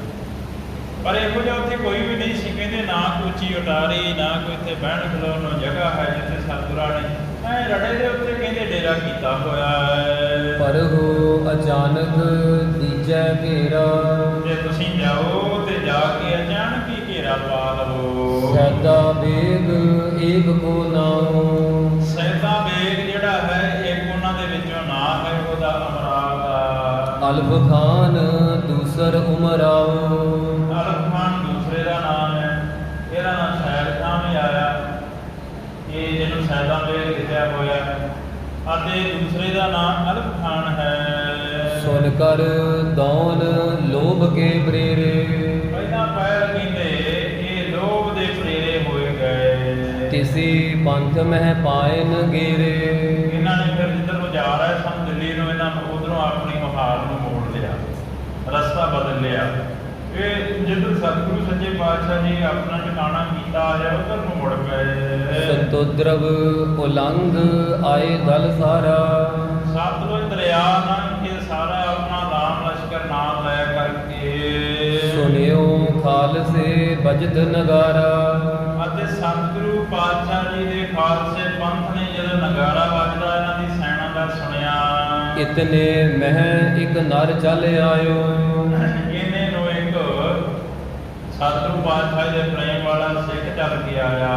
ਦਲ ਮਹਿ ਹੁਦੋ ਭੇਤ ਸਭ ਲਿਆਇਓ, ਤੇ ਕਹਿੰਦੇ ਉਹ ਦਲ ਦੇ ਵਿੱਚ ਹੀ ਸੀ ਉਹਨਾਂ ਦੇ, ਉਹ ਸਤਿਗੁਰੂ ਪਾਤਸ਼ਾਹ ਜੀ ਦਾ ਪ੍ਰੇਮ ਕਰਨ ਵਾਲਾ ਸੀ। ਉਹ ਆਣ ਕੇ ਭੇਟ ਲੈ ਕੇ ਜਦੋਂ ਪਹੁੰਚਿਆ, ਹਾਥ ਜੋਰ ਗੁਰ ਸਾਥੀ ਉਜਾਰਾ, ਹੱਥ ਜੋੜ ਕੇ ਪਾਤਸ਼ਾਹ ਜੀ ਨੂੰ ਇਹਨੇ ਫਿਰ ਬਚਨ ਕੀਤਾ, ਕਿਮ ਨਿਚਿੰਤ ਪ੍ਰਭ ਡੇਰੋ ਡਾਰਾ, ਸੱਚੇ ਪਾਤਸ਼ਾਹ ਜੀ ਕਿਵੇਂ ਨਿਸ਼ਚਿੰਤ ਹੋ ਕੇ ਡੇਰੇ ਪਾਏ ਹੋਏ ਨੇ ਇੱਥੇ ਤੁਸੀਂ ਇੰਨੇ ਨਿਸ਼ਚਿੰਤ ਹੋ ਕੇ ਨਹੀਂ ਬੈਠ ਸਕਦੇ, ਕਿਉਂਕਿ ਦੁਸ਼ਮਣ ਜਿਹੜਾ ਸਿਰ ਤੇ ਚੜ੍ਹ ਆਇਆ ਹੈ। ਤੁਮ ਪਰ 10,000 ਅਸਵਾਰ, 10,000 ਸਵਾਰ ਘੋੜ ਸਵਾਰ ਜਿਹੜਾ ਹੈ ਉਹ ਤੁਹਾਡੇ ਉੱਪਰ ਹਮਲਾ ਕਰਨ ਦੀ ਤਾਕ ਵਿੱਚ ਹੈ। ਦੋ ਉਮਰਾਵ ਆਏ ਰਿਸਤਾਰ, ਦੋ ਜਿਹੜੇ ਸੈਨਾਪਤੀ ਨੇ ਸੈਦਾ ਬੇਗ ਤੇ ਅਲਫ ਖਾਨ ਉਹ ਆ ਰਹੇ ਹਨ।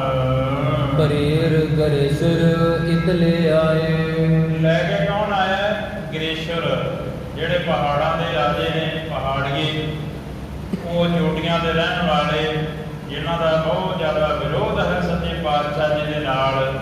ਕਹਿੰਦੇ ਸਾਰੀ ਜਿਹੜੀ ਚਲਾਕੀ ਤੇ ਸ਼ੈਤਾਨੀ ਉਹਨਾਂ ਨੇ ਜਾ ਕੇ ਸਾਰਾ ਢੰਗ ਤਰੀਕਾ ਦੱਸਿਆ ਕਿ ਆਓ ਤੁਹਾਨੂੰ ਪੈਸੇ ਵੀ ਦਿਆਂਗੇ, ਨਾਲੇ ਤੁਸੀਂ ਜਾ ਕੇ ਜਦੋਂ ਇਹ ਕੰਮ ਸਾਡਾ ਕਰ ਦਿੱਤਾ ਨਾਲੇ ਪੈਸੇ ਮਿਲਣਗੇ ਤੁਹਾਨੂੰ, ਤੇ ਨਾਲੇ ਜਾ ਕੇ ਰਾਮਜੀਤ ਦੀ ਸ਼ਾਬਾਸ਼ੀ ਲਿਆ ਜੀ, ਤੁਹਾਡੇ ਰੁਤਬੇ ਵਧਾ ਦੇਣੇ ਨੇ, ਉਹਨੇ ਵੀ ਬੜਾ ਚੰਗਾ ਕੰਮ ਕਰਕੇ ਆ। ਇਹੋ ਜਿਹੀਆਂ ਗੱਲਾਂ ਕਰਕੇ ਇੱਥੇ ਪਹੁੰਚੇ ਹਨ। ਸਾਵਧਾਨ ਪ੍ਰਭ ਰਚੋ ਉਪਾਏ, ਸਾਵਧਾਨ ਹੋ ਜਾਓ ਸੱਚੇ ਪਾਤਸ਼ਾਹ ਜੀ। ਖਾਲਸਾ ਤੇ ਹਮੇਸ਼ਾ ਹੀ ਕਹਿੰਦੇ ਸਾਵਧਾਨ ਹੈ, ਹਮੇਸ਼ਾ ਸੁਚੇਤ ਰਹਿੰਦਾ ਹੈ, ਤੇ ਪਰ ਫਿਰ ਵੀ ਉਹਨੇ ਕਿਹਾ ਕਿ ਸਾਵਧਾਨ ਹੋ ਜਾਓ। ਸਾਵਧਾਨ ਪ੍ਰਭ ਰਚੋ ਉਪਾਏ, ਸਤਿਗੁਰੂ ਜੀ ਕੋਈ ਉਪਾਅ ਕਰੋ। ਹੁਣ ਮੈਂ ਰਾਵਰ ਸਿੱਖ ਸੁਣ ਕੇ ਧਾਇਓ, ਮੈਂ ਆਪ ਜੀ ਦਾ ਸਿੱਖ ਹਾਂ ਤੇ ਮੈਂ ਇਹਨਾਂ ਨੂੰ ਦੇਖ ਕਰਕੇ ਆਇਆ ਹਾਂ। ਆਨ ਭੇਦ ਗਨ ਰਿਪਨ ਬਤਾਇਓ, ਆਣ ਕੇ ਇਹਨਾਂ ਦੁਸ਼ਮਣਾਂ ਦਾ ਮੈਂ ਆਪ ਜੀ ਨੂੰ ਭੇਜ ਦਿੱਤਾ ਹੈ। ਸੁਨ ਕਲਗੀ ਧਾਰ ਹੁਕਮ ਉਚਾਰਾ, ਸੱਚੇ ਪਾਤਸ਼ਾਹ ਜੀ ਨੇ ਜਦੋਂ ਸੁਣਿਆ, ਜਾਣੀ ਜਾਣ ਨੇ ਪਤਾ ਤੇ ਪਹਿਲਾਂ ਵੀ ਸੀ, ਪਰ ਇੱਕ ਵਿਧ ਬਣਾਉਂਦੇ ਨੇ ਮੇਰੇ ਪਾਤਸ਼ਾਹ ਜੀ। ਇਸ ਤਰ੍ਹਾਂ ਵਿਧ ਬਣੀ ਤੇ ਕਿਸੇ ਦੇ ਰਾਹੀਂ ਉਹ ਗੱਲ ਨੂੰ ਪ੍ਰਗਟ ਕਰਦੇ।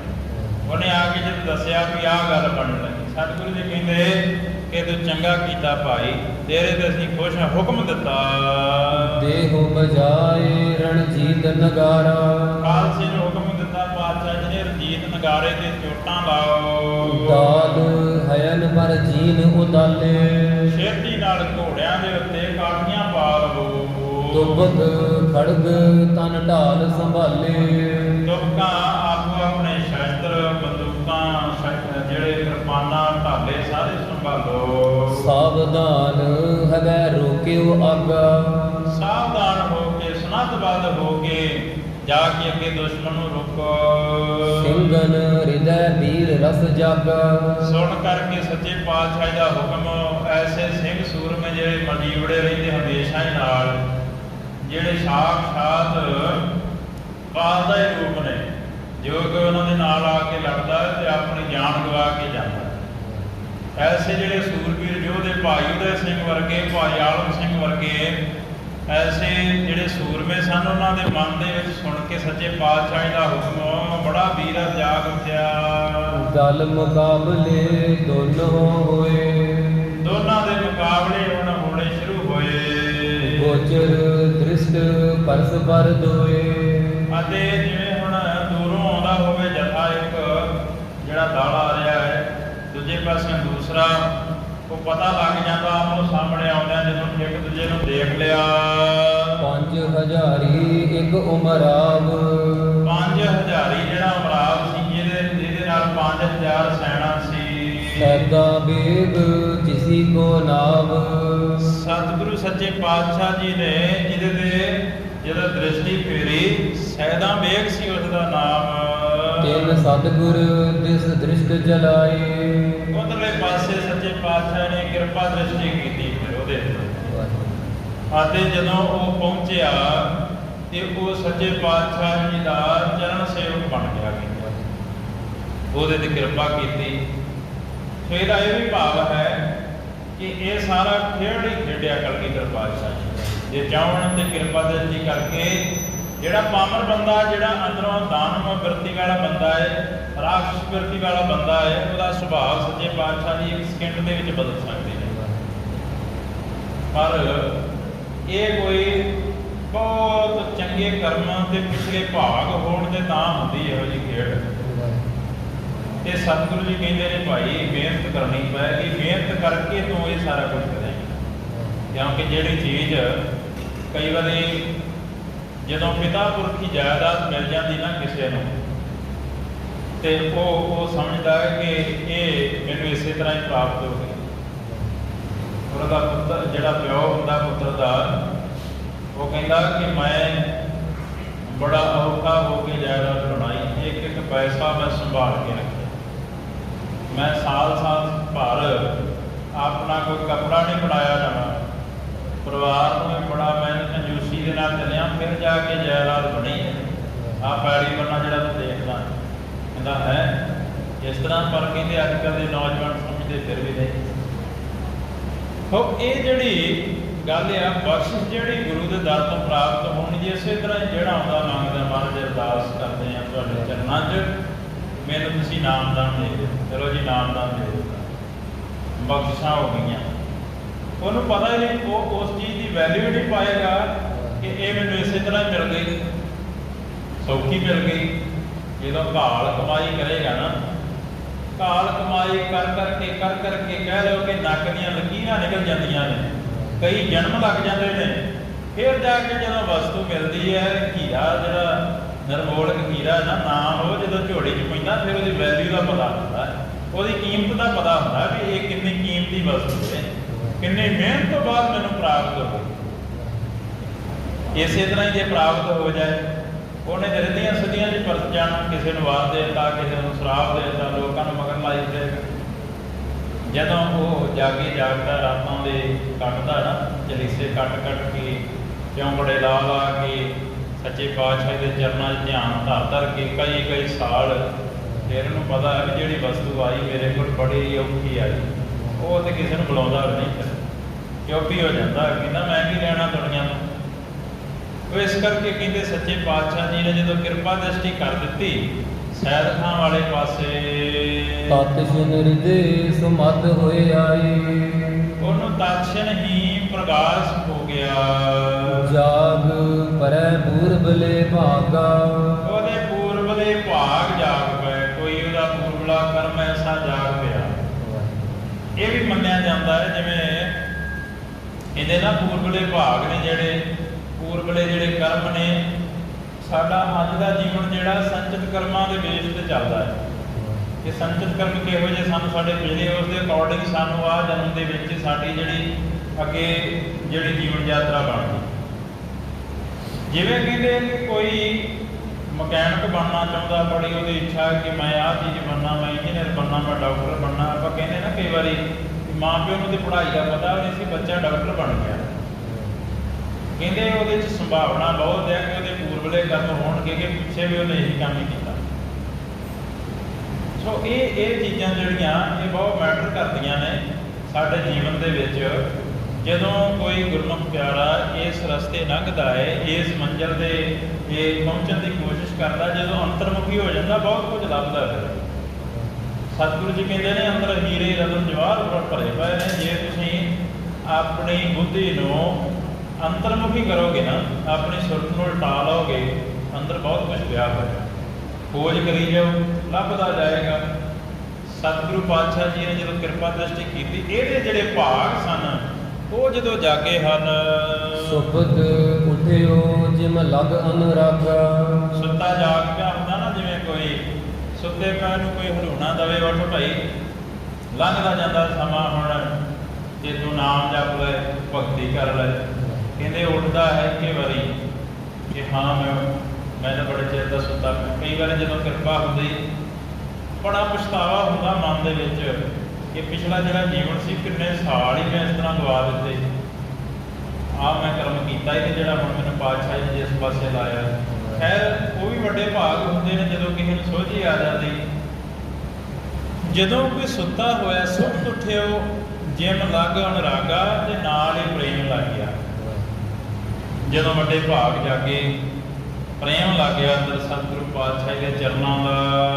ਚੇਤਕ ਚਮੂ ਕਹੇ ਮੈਂ ਹੁਤੇ। ਅਤੇ ਜਿੰਨੀ ਕੁ ਇਹਦੀ ਸੈਨਾ ਹੁੰਦੀ ਸੀ ਇਹਦੇ ਨਾਲ, ਸਭ ਕੀ ਆਪਨ ਸੰਗ ਕਰ ਮਤੇ। ਸਾਰਿਆਂ ਦੀ ਸਲਾਹ ਨਾਲ ਇਹਨੇ ਕਰਕੇ ਆਪਣੇ ਨਾਲ ਲਾ ਕਰਕੇ। ਚੇਤਕ ਹੁਤੇ ਸ਼ਾਹ ਕਿਛ ਕੇਰੀ। ਜਿਹੜੀ ਸ਼ਾਹ ਵਾਲੇ ਪਾਸੇ ਦੀ ਜਿਹੜੀ ਇਹਦੇ ਨਾਲ ਸੈਨਾ ਸੀ, ਸਭ ਕੋ ਤਿਆਗ ਕੀਨ ਤਿਸ ਬੇਰੀ। ਕਿਉਂਕਿ ਰਲਵੀਂ ਮਿਲਵੀਂ ਇਹਦੇ ਨਾਲ ਸੈਨਾ, ਕੁਝ ਜਿਹੜੀ ਕਹਿ ਲਓ ਕਿ ਕੇਂਦਰੀ ਸੁਰੱਖਿਆ ਵਾਲ ਹੋਣਗੇ ਇਹਦੇ ਨਾਲ, ਕੁਝ ਆਪਣੀ ਹੋਏਗੀ ਦੀ ਫੌਜ, ਕੁਝ ਕੇਂਦਰ ਦੀ ਜਿਹੜੀ ਔਰੰਗਜ਼ੇਬ ਦੀ ਹੋਏਗੀ, ਕੁਝ ਇਹਦੀ ਆਪਦੀ ਹੋਏਗੀ। ਜਿਹੜੇ ਆਪਦੇ ਸਿਪਾਹੀ ਸਨ, ਕਿਉਂਕਿ ਉਹਨਾਂ ਨਾਲ ਪਿਆਰ ਵੀ ਹੁੰਦਾ ਬੰਦੇ ਦਾ। ਇਹਨੇ ਸਾਰਿਆਂ ਨੂੰ ਸਮਝਾਇਆ ਕਲਗੀਧਰ ਪਾਤਸ਼ਾਹ ਜੀ ਰੱਬ ਨਹੀਂ, ਮਾਲਕ ਆਪ ਹੈ ਪਰਮੇਸ਼ਰ। ਇਹ ਗੁਰਮੁਖ ਪਿਆਰਿਓ, ਜਿਹੜਾ ਸੈਦ ਖਾਂ ਸੀ ਨਾ, ਜਦੋਂ ਇਹ ਬੈਠਾ ਸੀ ਨਾ ਜਾ ਕੇ ਨੂਰਪੁਰ ਬੇਦੀ, ਜਦੋਂ ਆਪਾਂ ਪਹੁੰਚਦੇ ਹਾਂ ਨਾ, ਜਿਹੜਾ ਲੱਗੇ ਰਿਹਾ ਨੂਰਪੁਰ ਬੇਦੀ, ਅਨੰਦਪੁਰ ਸਾਹਿਬ ਜਦੋਂ ਜਾਈਏ ਗੜ੍ਹ ਸ਼ੰਕਰ ਵਾਲੇ ਪਾਸਿਓਂ, ਤੇ ਇੱਕ ਸੜਕ ਉੱਥੇ ਜਹਾਜ਼ਾਂ ਤੋਂ ਆਉਂਦਾ, ਜਿੱਥੇ ਅਨੰਦਪੁਰ ਸਾਹਿਬ ਨੂੰ ਸੜਕ ਮੁੜ ਜਾਂਦੀ, ਸਿੱਧੀ ਸੜਕ ਚੱਲ ਜਾਂਦੀ ਨੂਰਪੁਰ ਬੇਦੀ। ਉੱਥੇ ਇੱਕ ਗੁਰੂ ਘਰ ਹੈ ਬਾਣਗੜ੍ਹ ਸਾਹਿਬ। ਉਹ ਬਾਣਗੜ੍ਹ ਸਾਹਿਬ ਸੱਚੇ ਪਾਤਸ਼ਾਹ ਜੀ ਨੇ ਕਹਿੰਦੇ ਇਹਦੇ ਪਾਵੇ ਦੇ ਵਿੱਚ ਮਾਰਿਆ ਸੀ ਉੱਥੋਂ ਦੀ। ਇਹਨੂੰ ਪ੍ਰੇਰਿਤ ਕੀਤਾ ਸੀ ਤਾਂ ਜਾ ਕੇ ਸ਼ਰਧਾਲੂ ਬਣਿਆ ਸੀ। ਬਾਕੀ ਇਹਦੀ ਭੈਣ ਦੀਆਂ ਅਰਦਾਸਾਂ ਵੀ ਸਨ ਕਿ ਸੱਚੇ ਪਾਤਸ਼ਾਹ ਦੇ ਚੜ੍ਹ ਕੇ ਜਦੋਂ ਆਇਆ ਸੀ, ਤੇ ਜਦੋਂ ਇਹ ਖੇਡ ਰਹੇ ਸਨ ਤਾਸ਼, ਉੱਥੇ ਪਾਤਸ਼ਾਹ ਜੀ ਨੇ ਤੀਰ ਮਾਰਿਆ, ਤੇ ਕਹਿੰਦੇ ਤੀਰ ਪਾਵੇ ਦੇ ਵਿੱਚ ਵੱਜਾ। ਇਹ ਹੈਰਾਨ ਹੋਏ ਕਿ ਤੀਰ ਤੇ ਕਲਗੀਧਰ ਪਾਤਸ਼ਾਹ ਦਾ ਇੰਨਾ ਲੰਮਾ ਜਿਹੜਾ ਬੰਦ ਬਣਦਾ ਉੱਥੋਂ। ਫਿਰ ਵੀ ਕਹਿੰਦੇ ਜਦੋਂ ਨਿਸ਼ਾਨੇ 'ਤੇ ਵੱਜਾ, ਫਿਰ ਇਹਨੂੰ ਸੋਝੀ ਆਈ। ਖੈਰ ਕਵੀਰਾਜ ਨੇ ਇਹਦੇ ਸੰਖੇਪ ਕਰ ਦਿੱਤਾ ਹੈ ਕਿ ਇਹਦੇ ਉੱਤੇ ਬਖਸ਼ਿਸ਼ ਕਰ ਦਿੱਤੀ ਸੱਚੇ ਪਾਤਸ਼ਾਹ ਜੀ, ਕਿ ਇਹਦੇ ਵੱਡੇ ਭਾਗ ਸਨ ਜਿਹੜੇ ਪੂਰਬਲੇ ਜਾਗ ਪਏ, ਇਹਦੇ 'ਤੇ ਬਖਸ਼ਿਸ਼ ਹੋ ਗਈ। ਇਹ ਸਤਿਗੁਰੂ ਪਾਤਸ਼ਾਹ ਦਾ ਸ਼ਰਧਾਲੂ ਬਣ ਗਿਆ। ਇਹਦੇ ਜਿਹੜੇ ਨਾਲ ਸੈਨਿਕ ਸਨ, ਉਹਨਾਂ ਕਿਹਾ ਵੀ ਜੇ ਹੁਣ ਸਾਡਾ ਜਿਹੜਾ ਸੈਨਾਪਤੀ ਇਹ ਬਣ ਗਿਆ, ਅਸੀਂ ਵੀ ਬਣ ਜਾਂਦੇ ਸ਼ਰਧਾਲੂ। ਉਹਨਾਂ ਦੇ ਵੀ ਚੰਗੇ ਭਾਗ। ਉਹ ਸਾਰੀ ਜਿਹੜੀ ਇਹਨੇ ਜਿਹੜੀ ਸੈਨਾ ਸੀ, ਜਿਹੜੀ ਔਰੰਗਜ਼ੇਬ ਦੀ, ਉਹ ਤਾਂ ਚਲੇ ਗਈ, ਬਾਕੀ ਇਹਦੇ ਨਾਲ ਹੀ ਰਹੇ। ਕ੍ਰਿਤਕ ਹੋਏ ਦੁੰਦਬ ਬਜਵਾਇਓ। ਪਹਿਲਾ ਪਹਿਲ ਨਗਾਰਾ ਵਜਵਾਇਆ ਹੈ।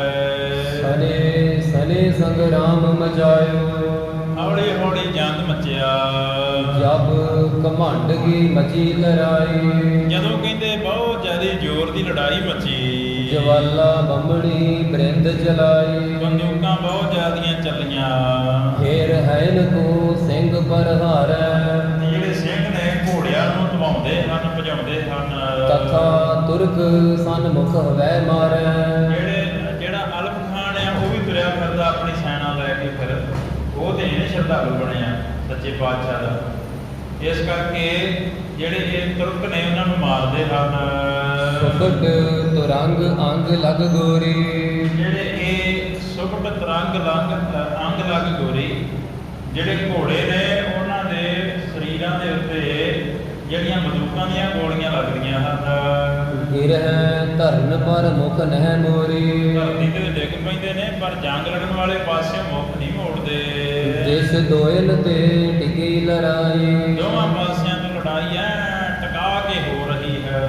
ਅਬ ਲੋਕਹਿ ਥਿਰ ਹੋਏ ਗੁਸਾਈ, ਸੱਚੇ ਪਾਤਸ਼ਾਹ ਜੀ ਇੱਕ ਥਾਂ ਤੇ ਟਿਕਾਣੇ ਤੇ ਉੱਤੇ ਉੱਚਾ ਹੋ ਕਰਕੇ ਦੇਖ ਰਹੇ ਨੇ ਸਾਰੀ ਲੜਾਈ। ਜਿਵੇਂ ਪਿਛਲੇ ਦਿਨ ਵੀ ਬਚਨ ਕੀਤਾ ਸੀ, ਸੱਚੇ ਪਾਤਸ਼ਾਹ ਜੀ ਛੇਤੀ ਕੀਤਿਆਂ ਜੰਗ ਨਹੀਂ ਕੀਤੀ। ਜਿੱਥੇ ਬਹੁਤ ਲੋੜ ਪਈ ਏ ਉੱਥੇ ਸੱਚੇ ਪਾਤਸ਼ਾਹ ਜੀ ਨੇ ਫਿਰ ਆਪਣਾ ਜਿਹੜਾ ਧਨੋਖਿਆ ਫਿਰ ਚੁੱਕਿਆ ਜਾਂਦਾ। ਸਤਿਗੁਰੂ ਜੀ ਦੇਖ ਰਹੇ ਨੇ, ਡਾਇਰੈਕਸ਼ਨ ਦੇ ਰਹੇ ਹਨ।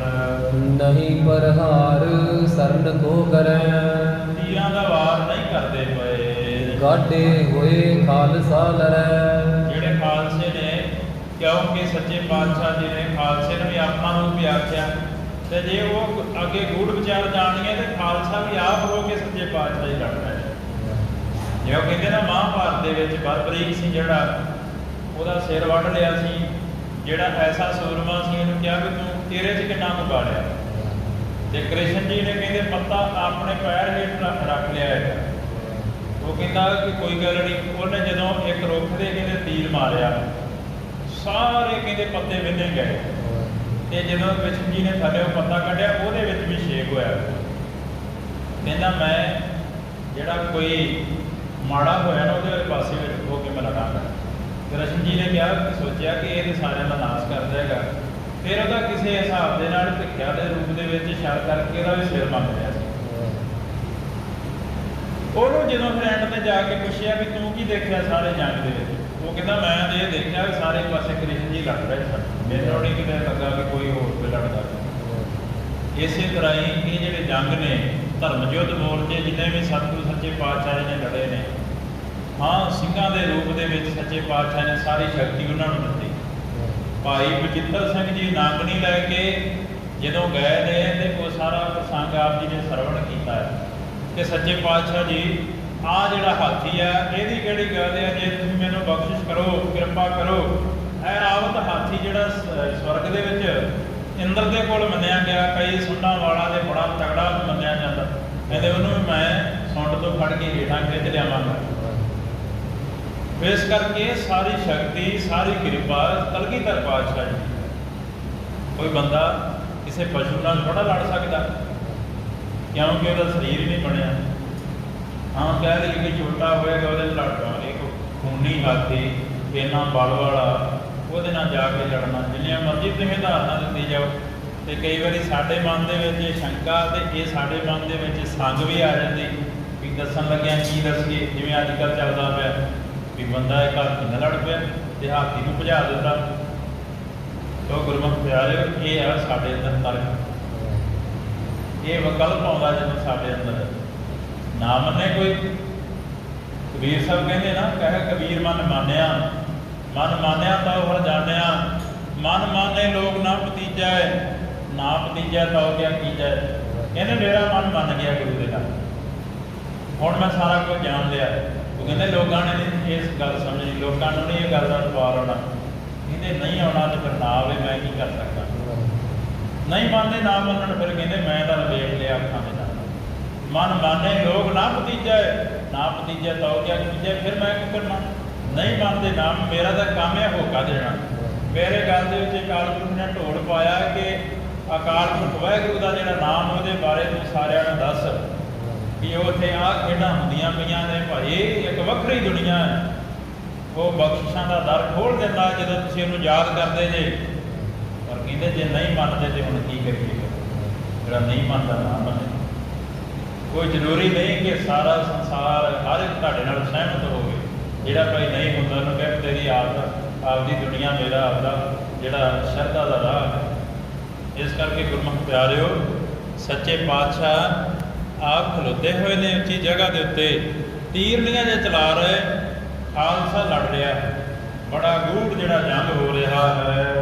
ਕਿਤਕ ਬੇਰ ਜਬ ਲਰਦ ਬਿਤਾਏ, ਕਾਫੀ ਦੇਰ ਜਦੋਂ ਲੜਾਈ ਹੁੰਦੀ ਰਹੀ। ਸੈਦਾ ਬੇਗ ਚਹਿ ਸ਼ਰਨਾਏ, ਸੈਦ ਬੇਗ ਹੈ ਜਿਹੜਾ ਉਹ ਸੱਚੇ ਪਾਤਸ਼ਾਹ ਦੀ ਸ਼ਰਨ ਆਉਣਾ ਲੋਚਦਾ ਹੈ ਕਿ ਮੈਂ ਜਾ ਕੇ ਹੁਣ ਸ਼ਰਨ ਜਾ ਕੇ ਸੱਚੇ ਪਾਤਸ਼ਾਹ ਦੀ ਚਲੇ ਜਾਵਾਂ। ਤਜ ਦੁਰਗਨ ਕੇ ਦਲ ਕੋ ਸਾਥ, ਕਿਉਂਕਿ ਸ਼ਰਧਾਲੂ ਬਣ ਚੁੱਕਿਆ ਸੀ, ਇਸ ਕਰਕੇ ਉਹਨੇ ਦਲ ਨੂੰ ਤਿਆਗ ਦਿੱਤਾ ਅਤੇ ਉਹ ਆਪਣੇ ਤੁਰਕਾਂ ਦੇ ਨਾਲੋਂ ਆਪਣੇ ਆਪ ਨੂੰ ਤੇ ਵੱਖ ਕਰ ਗਿਆ।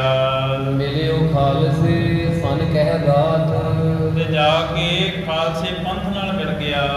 ਜਿਮ ਤੁਮ ਗੁਰ ਕੇ ਸਿੱਖ ਬੜੇਰੇ, ਅਤੇ ਜਾ ਕੇ ਜਿਮ ਤੁਮ ਗੁਰ ਕੇ ਸਿੱਖ ਵਡੇਰੇ, ਜਾ ਕੇ ਕਹਿੰਦਾ ਕਿ ਗੁਰਸਿੱਖੋ ਜਿਵੇਂ ਤੁਸੀਂ ਸਤਿਗੁਰਾਂ ਦੇ ਵੱਡੇ ਸਿੱਖ ਹੋ, ਤਥਾ ਪਖੀਜੈ ਮੋਕੋ ਜੇਰੇ, ਤੇ ਉਵੇਂ ਮੈਨੂੰ ਆਪਣਾ ਚੇਲਾ ਬਣਾ ਲਓ, ਉਵੇਂ ਮੈਨੂੰ ਆਪਣੀ ਚਰਨ ਧੂੜ ਦੇ ਦਿਓ। ਜੰਗ ਜੀਤ ਗਏ ਮਿਲ ਹੋ ਫੇਰ, ਮਿਲਾਂਗੇ ਫਿਰ ਸੱਚੇ ਪਾਤਸ਼ਾਹ ਜੀ ਨੂੰ ਜੰਗ ਜਿੱਤ ਕਰਕੇ। ਇਮ ਕਹਿ ਮਿਲ ਕਰ ਭਇਓ ਦਲੇਰ, ਇਸ ਤਰ੍ਹਾਂ ਮਿਲ ਕੇ ਤੇ ਸੈਦ ਖਾਂ ਦਲੇਰ ਹੋ ਗਿਆ। ਸਿੰਘਨ ਤੇ ਆਗੇ ਹੋਏ ਲਰਿਓ, ਸਿੰਘਾਂ ਤੋਂ ਵੀ ਅੱਗੇ ਹੋ ਕੇ ਫਿਰ ਖਾਲਸੇ ਪੰਥ ਵੱਲੋਂ ਹੀ ਲੜਿਆ। ਗਨ ਤੁਰਕਨ ਕੋ ਮਾਰਨ ਕਰਿਓ, ਇਹਨੇ ਫਿਰ ਤੁਰਕਾਂ ਦਾ ਹੀ ਬੜਾ ਸੰਘਾਰ ਕੀਤਾ। ਅਲਪ ਖਾਨ ਪਿਕ ਗਰਭ ਪਰੀਤ, ਅਲਪ ਖਾਨ ਨੇ ਜਦੋਂ ਵੇਖਿਆ ਵੀ ਜਿਹੜਾ ਸੈਦ ਖਾਨ ਉਹਦੇ ਸਾਡੇ ਉਲਟ ਹੋ ਗਿਆ, ਆਇਆ ਤੇ ਸਾਡੇ ਨਾਲ ਸੀ, ਇਹ ਕੀ ਘਟਨਾ ਵਾਪਰੀ ਸਾਰੀ, ਇਹ ਅਚਰਜ ਕੀ ਹੋ ਗਿਆ ਸਾਰਾ।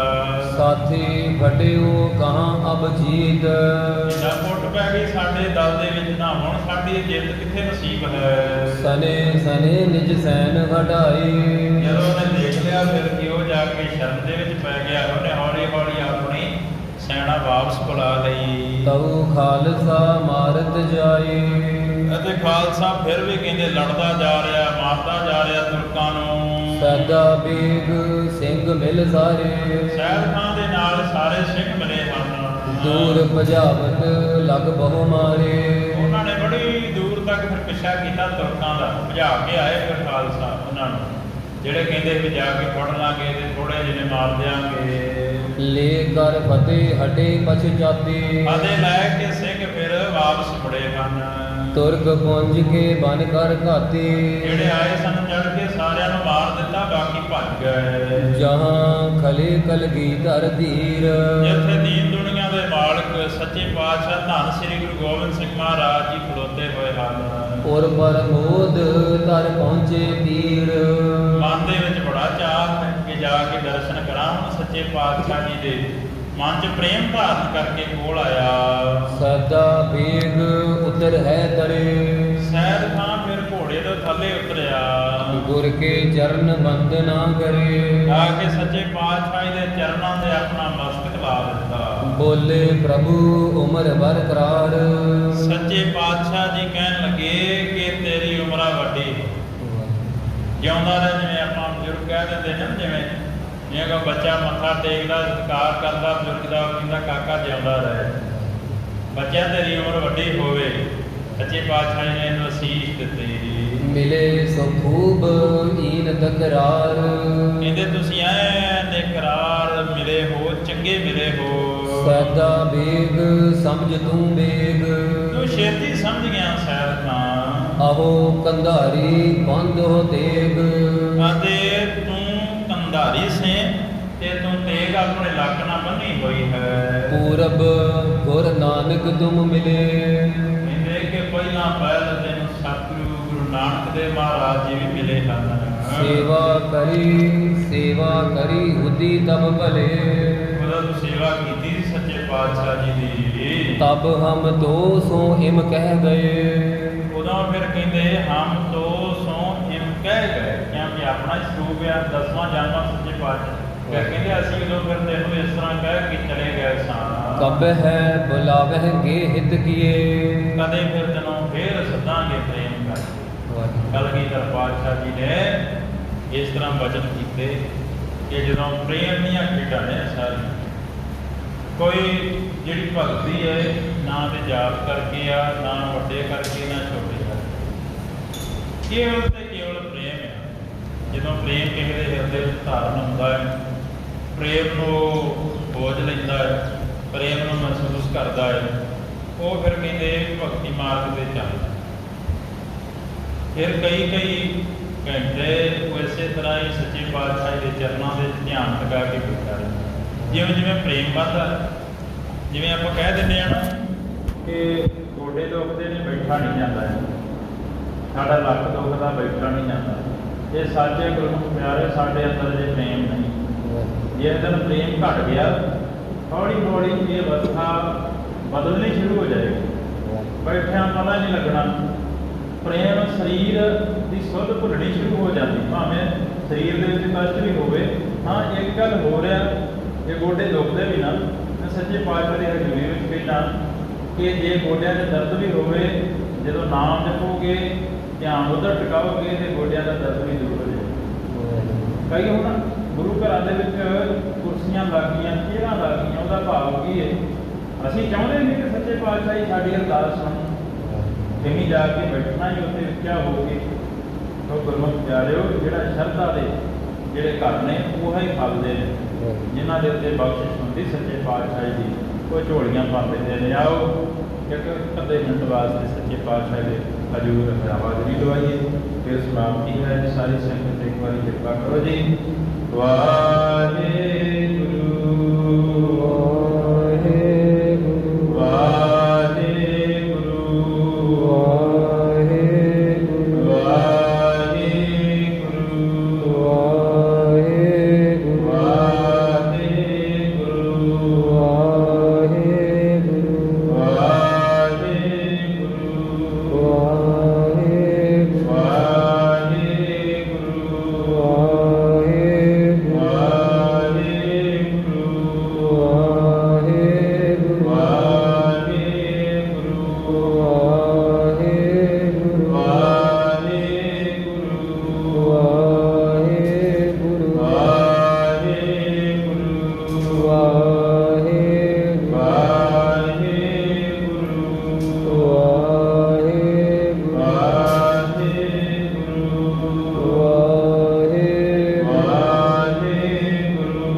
अगां वास्ते समाप्त बख्शिश करनी देव सज्जन सीसणियां